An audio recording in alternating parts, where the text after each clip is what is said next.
Saturday to each of you, a special edition of the Locked On Grizzlies podcast this Saturday. We missed Draft Thoughts Thursday earlier this week, but that doesn't mean there's plenty of thoughts to still talk about, especially when it comes to the idea with a general manager in Zach Kleiman that we know loves to move up the draft board.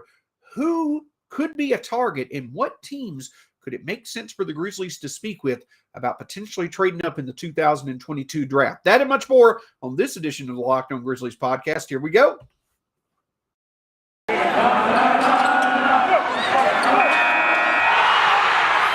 are Locked On Grizzlies, your daily Memphis Grizzlies podcast, part of the Locked On Podcast Network, your team every day.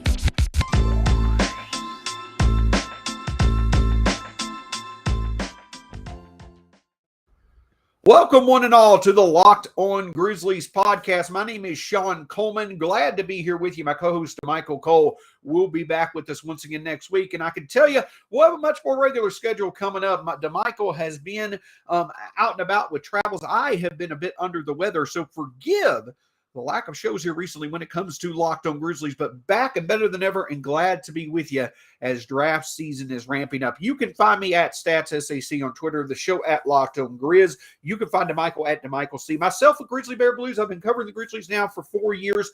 Been with Grizzly Bear Blues, writing about them over there, talking about them in here, Locked On Grizzlies, your Grizzlies every single day, or at least we try to. We want to make sure that we give you the best coverage that we possibly can. Of course, you can also find us right here on YouTube. Hit that subscribe button below. Lets us know you enjoy the show, and in general, allows for everyone to be able to, who loves the Grizzlies, to find the great content that Locked On Grizzlies can offer. A bit shorter show than usual this time around because we'll have a special Locked On Podcast Network clip for you at the end of the show.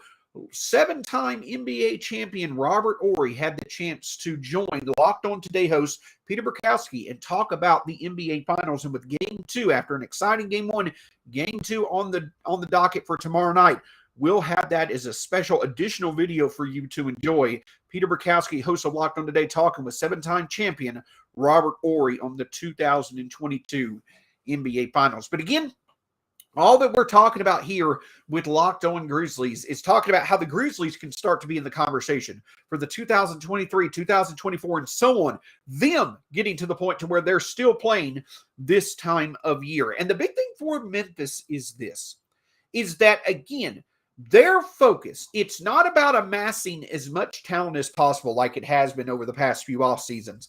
Now it's about finding the right talent to complement what the Grizzlies already know is a very successful core for the future. The big focus for Memphis is that are those additions through talents that are already in the NBA, or are they potentially in this draft? Now, I'll be honest. If you were to say that the 2022 draft may be a bit closer in overall talent to the 2020 draft instead of the 2021 draft, or even perhaps next year's 2023 draft, I wouldn't argue against that. I think that the 2022 draft probably is a bit weaker than last year's or next year's draft overall. But as the 2020 draft showed, especially with the Grizzlies getting Desmond Bane, that doesn't mean you can't find the right pieces that make sense. And the Grizzlies have 3 picks, as we all know, 22, 29, and 47 in this year's draft. We also know that Zach Kleiman is a general manager who loves to make moves. In each of the 3 drafts that he's been at the helm of, 19, 20, and 21, he's made a move up to get a second, or with a second first-round pick, or to get a second first-round pick. He moved up to get Brandon Clark, moved up to get Desmond Bane, moved up to get Santi Aldama. So in this draft, with 3 picks, plenty of roster assets that could potentially attract teams, and future picks, you could potentially see Zach Kleiman do that again. Outside of Zach Kleiman himself, I think that an example or a scenario that we could see could be like last year, when the Houston Rockets moved up and made the trade with the Oklahoma City Thunder to get Alperen Sengun. But it's got to be the right player, correct? It's got to be the right talent that the Grizzlies feel really could add another significant talent to their roster for the future to complement Ja, Jaren, and Desmond Bane. I feel like it's the type of talent that may not necessarily have as high of a ceiling as a Zaire Williams moving forward, but it could be a player who is similar to Zaire Williams. And I'll be honest with you, I don't think it necessarily would be that bad of a move for the Grizzlies to go after another big wing who could be kind of an insurance policy for Zaire Williams. What I mean by that is this: if we are to focus on the type of players that the Grizzlies could trade up for in the 2022 NBA draft, I think going after another big wing with significant upside is not a bad move, because then that doubles the chances that you at least could land one significant big wing talent going forward to complement Ja, Bane, and Jaren between what you got last year in Zaire, and potentially if you trade up for a big wing this year. But also you never can have too many big wings, especially defensive-minded big wings. And that is the type of talents that I think the Grizzlies could trade up for if certain names were to fall in this year's draft. A couple of names that I think the Grizzlies could make sense to trade up for if they really do love the talent. One of the names should not surprise many at all. His name is Tari Eason. And I know that he is a very, very popular name. He's very much a prospect who right now probably has more defensive upside than offensive upside. The big key to unlock for Eason is his ability to shoot from distance, his perimeter scoring. We'll break him down a bit more as we get closer to the draft, but that's the type of talent that the Grizzlies could certainly focus on trading up for. He checks the box as a big wing. He checks the box as an athletic big wing who's got good defensive upside. He's got decent awareness on offense to be able to contribute in some shape or form. The knock is, will he have enough offensive value to remain on the court for his defensive value to shine? And the thing that stands out to me is that the one thing that the Grizzlies have to trust in themselves that maybe not a lot of other NBA teams have at this point in time, the Grizzlies know their approach towards developing players is proven time and time again in recent history. So if the Grizzlies find something that they like in a player like Tari Eason, they have the assets to go up and trade for him, and they should do it with confidence and knowing that they are one of the best franchises right now in the NBA to try to make the most of Tari Eason's overall offensive potential. So I think Tari Eason is certainly a name the Grizzlies could focus on.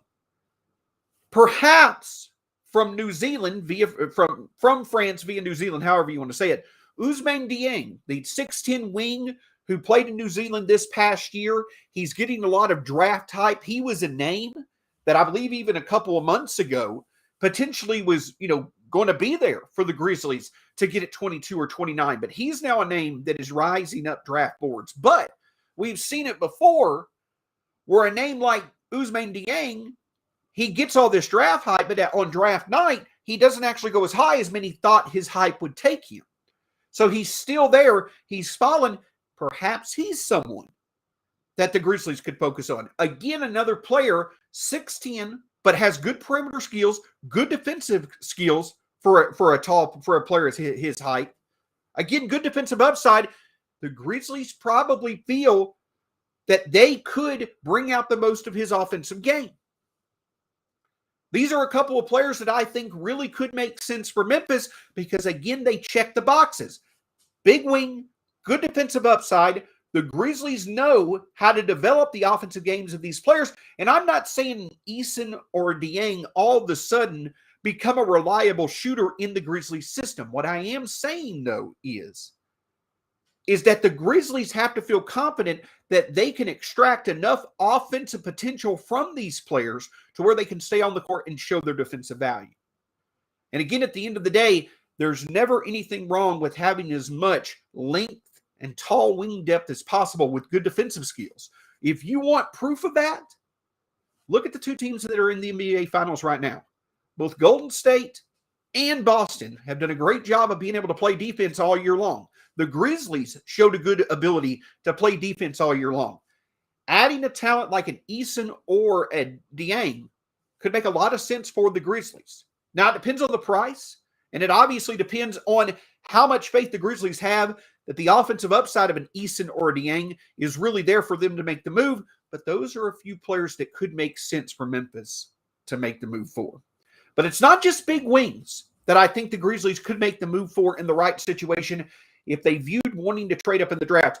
Another position and another couple of names I think really could make sense for Memphis when it comes to a value standpoint, plus a team that I think could be interesting to watch and a bigger expanded deal potential that could make sense as a trade-up partner for Memphis.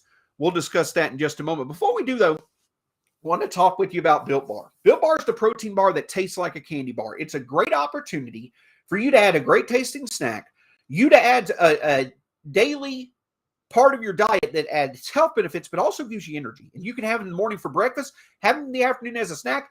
Even like my co-host Michael Cole, you can have it in the morning at 3 o'clock in the morning. Do it before a workout. Whenever you choose to enjoy it, Built Bar is going to make your day better. And if you go to Built.com right now, you put in the promo code LOCKED15, you'll get 15% off your next order from Built Bar. Again, go to Built.com, put in the promo code LOCKED15 and get 15% off your next order from Built Bar. Of course, we want to thank you for making Locked On Grizzlies your first listen of the day, but don't want you to forget about the NBA Draft Big Board through the Locked On Podcast Network, the number one spot, in my opinion, when it comes to your coverage of all the NBA draft prospects. Make sure you check out the NBA Big Board as your second listen of the day after Locked On Grizzlies. Don't forget, a bit of a shortened edition of Locked On Grizzlies today, but our third segment is going to be another video in which seven-time NBA champion Robert Horry speaks with wonderful Locked On Today host Peter Burkowski about the NBA Finals. Make sure you check out that video. It will be attached to this video and the podcast itself after these two segments of Locked On Grizzlies. So we talked in the first segment about potential trade-up targets for Memphis that could make sense. And from a big wing perspective, I think Tari Eason and Ousmane Dieng, I'm getting his name wrong, please forgive me, but Ousmane Dieng, those could be a few targets that the Grizzlies could look to trade up for if they want to get another big wing type talent that they feel has significant upside, which I don't think you can have too many of. But another position, and again, I don't think the Grizzlies should necessarily focus solely on position.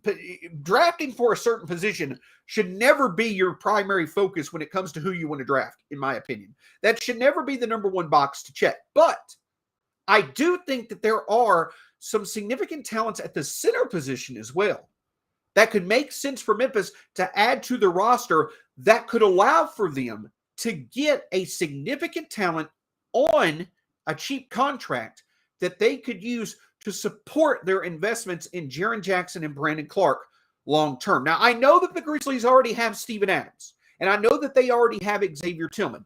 I do get that.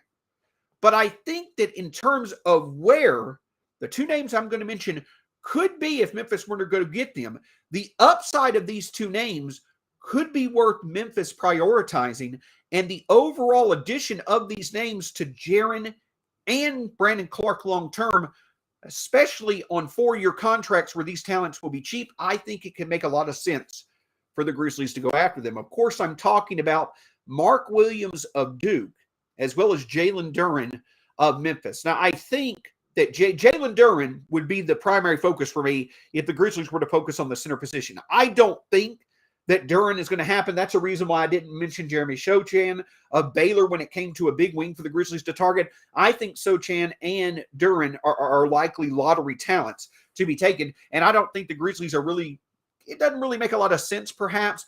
I don't think there's a lot of talents in this year's draft that makes sense for the Grizzlies to pay the price to trade up to the lottery to get like there was in last year's draft. So Jalen Duren and Jeremy Sochan, I don't think that, they make a lot of sense, but I will at least mention Duren is if for some reason he does fall, I certainly think Memphis should have every reason to focus on perhaps finding a way to draft him, much like they looked to draft Brandon Clark in the 2019 draft or Desmond Bane in the 2020 draft when those talents dropped. I think that they definitely could do that for Jalen Duren. But another name that I think makes a lot of sense is Mark Williams. And the reason that I say that is this. Again, it comes to the defensive upside.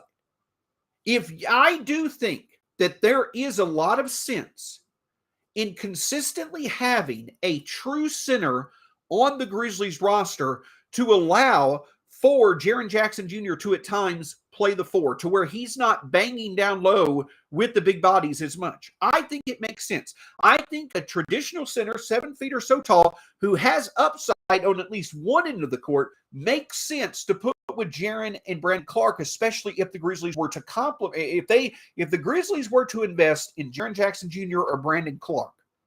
I think it makes sense to support them with the traditional center to give Taylor Jenkins and his staff different chess pieces to play in certain situations, because we've seen in the playoffs, for instance, when the Warriors went big on the Grizzlies, if the Warriors go big in game 2 against the Celtics, there's potential advantage there when they play a Kevon Looney.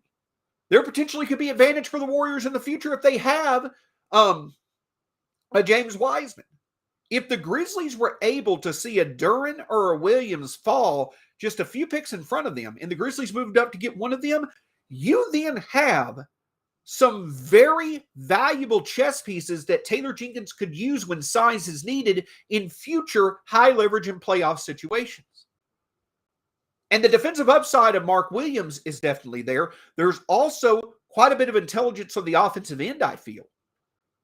So to me, it makes sense to where if you can get that type of talent on a cheap 4-year deal, and also you have that type of talent who has significant enough upside to grow, I definitely think that moving up for a Duren if he were to fall, or a Mark Williams if he were to fall, makes a lot of sense. And the thing about it is that, again, with the Grizzlies development track, if the Grizzlies make a pick now and that talent continues to develop, that's another potential trade chip in the future. So there's so many different avenues that could make sense for Memphis to go up and get a player that they would want, that could allow for them to have different forms of value in that player moving forward. So I think that in terms of a big wing, Tari Eason or Ousmane Dieng makes sense. I think the center position, a Jalen Duren or a Mark Williams, makes sense. There may be other names out there that the Grizzlies feel are worth trading up for. Maybe a Malachi Branham from Ohio State, who, when you look at his overall production when it comes to scoring, it's pretty eye-opening. That's another name that the Grizzlies feel could be worth trading up.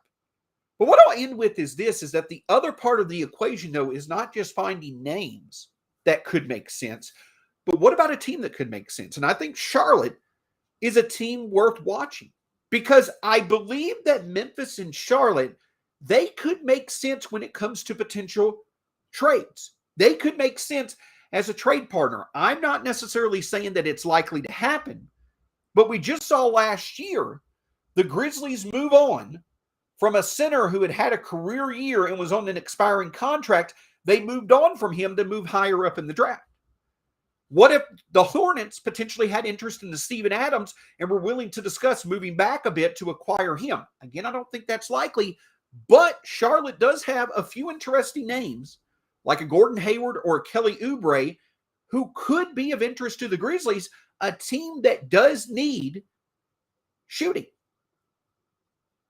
Again, may or may not make sense.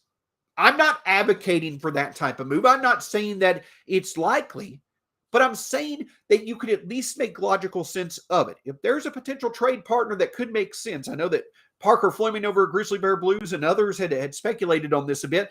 I think that it's logical. I think that there are pieces on the Hornets roster, and Kelly Oubre and Gordon Hayward, that could make sense for the Grizzlies. And I think that there's pieces on the Grizzlies roster, like maybe a Steven Adams, that could make sense for Charlotte. Maybe you could work out a deal that makes sense. I'm not necessarily saying it works out like a pre-draft deal did last year between the Grizzlies and the Pelicans, but you at least could see it make sense. So there are avenues for Zach Kleiman to once again trade up in the 2022 draft. Is there as much reason for him to this year?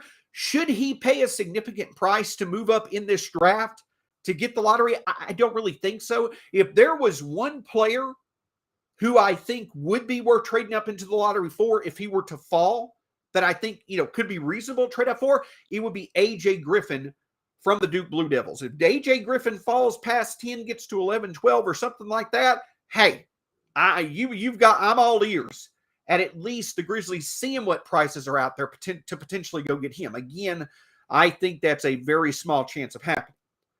But I do think that there are sensible names out there that the Grizzlies could target, and if they found a logical price to pay to move up to get to one of these names, I think it can make sense for Memphis and allow for them to get a very valuable piece in a place of need long term that'll be on cheap cost, but also will have significant upside and that could offer value in multiple ways for the Grizzlies moving forward. It's going to be exciting to see. And again, there's that added excitement for Grizzlies fans of not only being able to watch a front office that is capable of actually picking well, hitting on draft picks. There's also the excitement of seeing a front office that loves moving around the draft board, and there could be some scenarios where moving up makes sense once again for Zach Kleiman and his staff.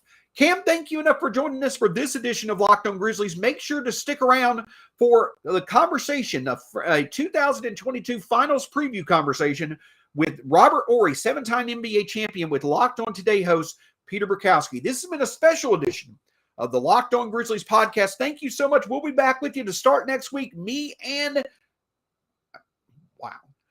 DeMichael, I hope he doesn't see this. He won't be happy. Me and DeMichael will be back with you next week. Until then, have a great weekend. Go Grizzlies. Enjoy the finals. And we'll talk to you again soon here on the Locked On Grizzlies podcast.